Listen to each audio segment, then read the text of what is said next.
Halo, apa kabar semuanya teman-teman? Semoga kita semua dalam keadaan sehat walafiat. Gimana puasanya? Masih puasa ya? Kepada yang teman-teman muslim, sebentar lagi mungkin kita udah akan masuk pertengahan bulan Ramadan. Jadi artinya perjalanan sudah setengah dari total bulan Ramadan.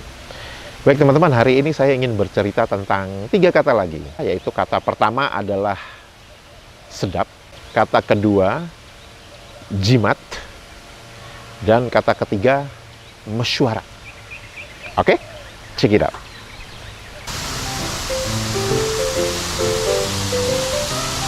Pengalaman ke-35 ini adalah ketika saya datang ke rumah teman saya, orang Malaysia, hari Lebaran. Tuan rumahnya itu menginginkan saya untuk nyicipin kue yang dia buat. Kemudian begitu saya cicipin, terus dia nanya, gimana? Saya ngomong enak. Dia ketawa.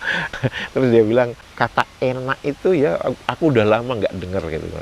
Karena di Malaysia itu mereka lebih banyak menggunakan kata sedap. Sekarang mari kita lihat ya.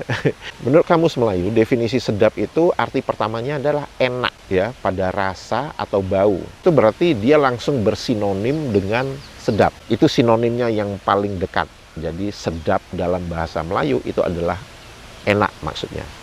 Kemudian arti kedua itu bisa berarti senang. Itu seperti pada perasaan kita. Misalkan badan kita merasa senang, merasa nyaman. Tubuh saya tidak sedap, maksudnya nggak nyaman. Sekarang mari kita lihat perbedaannya di Kamus Besar Bahasa Indonesia. Jadi teman-teman bisa lihat ya bahwa di Kamus Besar Bahasa Indonesia, sedap itu arti pertamanya itu enak, nyaman atau senang. Kemudian arti keduanya itu harum. Arti ketiganya itu lezat. Itu yang makna sedap. Nah, kita melihat sekarang ya bahwa di Indonesia sedap itu arti pertamanya tuh lebih kepada perasaan.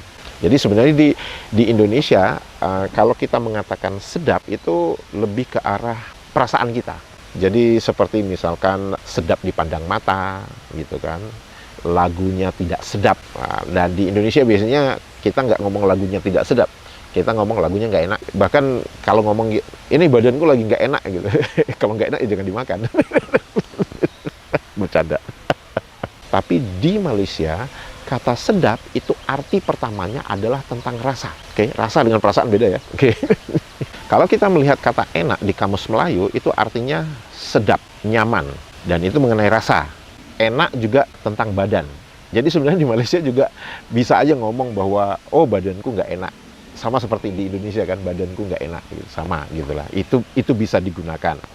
Apa arti pertama dari kata enak? Itu adalah berkaitan tentang rasa, yaitu sedap dan lezat.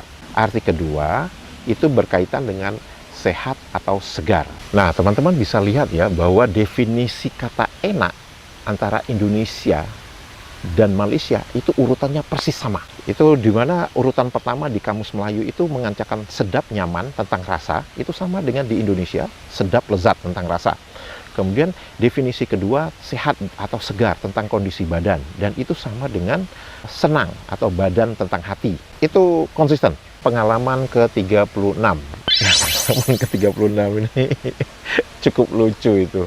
Karena waktu saya ngumpul dengan keluarga besar dari ibu saya, salah satu tante dari ibu saya itu mengatakan kepada saya, "Wah, kamu pandai berjimat ya?" Gitu. Saya kaget, saya bilang, "Oh, saya nggak punya jimat." Gitu.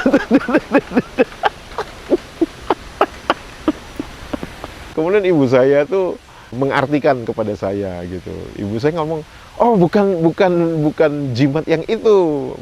Ini maksudnya jimat ini adalah hemat." Gitu. Saya buka Kamus Melayu tuh. Arti pertama dari kata jimat itu adalah cermat, hemat, tidak boros.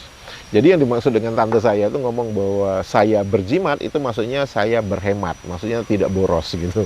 Kenapa saya ketawa teman-teman? Karena di dalam bahasa Indonesia, kata jimat itu adalah bentuk lain dari azimat. Nah, apa sih arti azimat itu? Arti lain dari kata azimat itu adalah seperti kata turunannya itu berjimat. Itu kalau yang dimengerti oleh bahasa Indonesia, itu mempunyai jimat memakai jimat.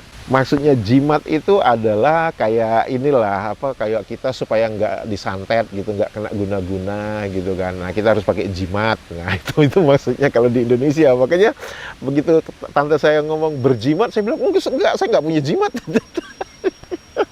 Apa arti kata jimat di dalam bahasa Indonesia itu? Apakah hanya itu saja, atau kata ini dulu pernah dikenal di dalam bahasa Indonesia mempunyai arti yang lain? Kembali ke kata jimat, itu ada dua arti ya. Dimana arti pertama itu maksudnya azimat. Azimat itu ya lebih ke arah tentang yang guna-guna itu tadi. Itu arti kata pertama, dan itu umum dimengerti di Indonesia. Karena itu kalau kita lihat bahwa itu arti azimat itu mendapat prioritas yang pertama, nomor satu. Arti kata kedua dari jimat, itu kalau teman-teman lihat di Kamus Besar Bahasa Indonesia, itu artinya hemat dalam membelanjakan uang, atau bisa teliti dan cermat. Arti kedua dari kata jimat di dalam Kamus Besar Bahasa Indonesia, itu sama dengan arti kata jimat sebagai urutan pertama di Kamus Melayu. Tapi teman-teman harus ingat, di Kamus Besar Bahasa Indonesia, arti kedua dari kata jimat itu ditandai dengan catatan ARK. Artinya apa? Itu archive. Archive itu apa? Arti kata ini sudah jarang banget dimengerti oleh orang Indonesia. Itu yang harus dilihat dari Kamus Besar Bahasa Indonesia itu. Pengalaman ke-37 ini adalah ketika saya sedang ada di kantor, kemudian saya nemuin salah satu sekretaris. Saya bertanya kepada sekretaris karena saya mau ketemu dengan salah satu bosnya gitu. Kemudian sekretaris ini orang Malaysia tuh mengatakan, oh bos sedang mesyuarat. Maksudnya apa nih mesyuarat? Oh sedang meeting. Oh rapat gitu. Dalam bahasa Indonesia, mesyuarat, meeting itu rapat. Saya coba cari ya kata mesyuarat itu di dalam Kamus Besar Bahasa Indonesia. Kata mesyuarat itu nggak ada. Kata yang paling dekat dengan mesyuarat itu adalah musyawarah. Arti kata mesyuarat di dalam Kamus Melayu dulu, artinya adalah perundingan untuk membincangkan sesuatu atau mencapai suatu keputusan, pembicaraan, rapat. Kata rapat itu dikenal di dalam Kamus Melayu. Saya coba mencari arti kata musyawarah di dalam Kamus Besar Bahasa Indonesia. Tertulis bahwa pembahasan bersama dengan maksud mencapai keputusan atau penyelesaian masalah, perundingan, perembukan. Itu cukup menarik ya, karena di Malaysia kata rapat itu jarang banget digunakan kalau untuk maksud meeting ya. Menurut Kamus Melayu, rapat arti pertamanya itu adalah hampir bertemu, hampir tidak bercelah, nggak ada ruang kosongnya. Jadi itu maksudnya rapat.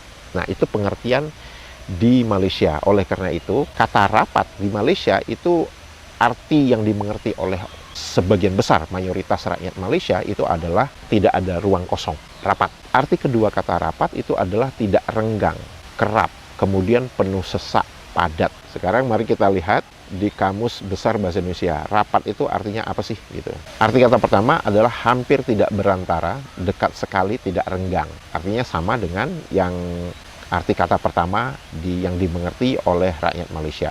Arti kata kedua yaitu kerap, tertutup, benar-benar rapat, berhampiran sekali, karib, erat. Dan ternyata teman rapat itu juga dikenal di dalam bahasa Indonesia. Tapi teman rapat itu udah digantikan dengan akrab. Jadi ada perubahan sedikit ya. Kalau di Malaysia masih menggunakan kata teman rapat, kalau di Indonesia justru menggunakan kata teman akrab. Kemudian kumpulan arti kata kedua dari rapat itu adalah pertemuan, kumpulan untuk membicarakan sesuatu sidang atau majelis. Baik teman-teman, itu saja kita berbicara mengenai kata sedap yang dikenal di Malaysia, kata jimat, kemudian kata mesyuarat. Semoga kita semua sehat walafiat. Dadah.